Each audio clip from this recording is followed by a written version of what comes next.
Ryan, can you walk us through the technical side of how you worked with the reporters and editors on this story?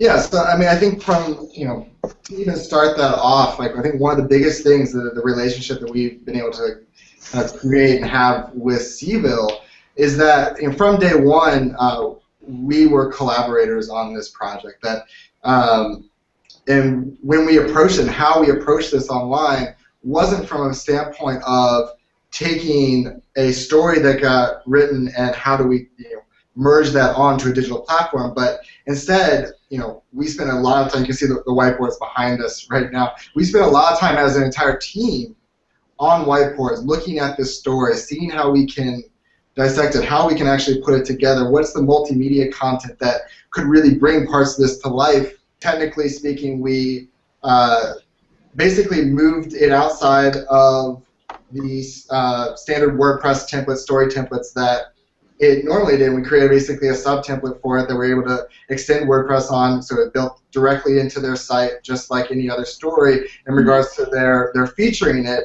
But then the template itself, when you're clicking on a story, obviously has a whole different look and feel.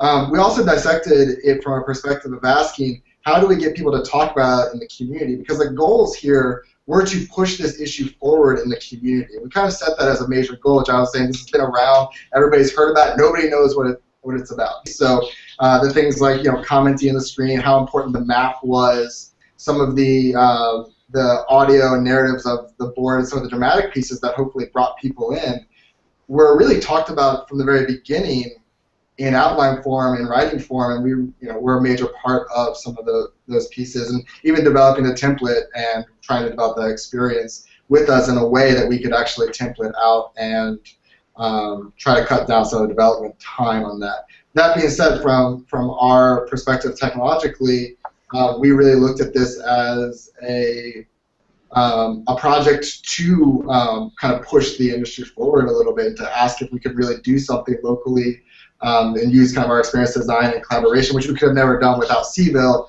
And I think CVille obviously kind of benefited from having a partnership and close relations. And it was that the relationship and the process that we were able to take as a collaborative unit that I felt enabled us to really kind of hit the nail on the head.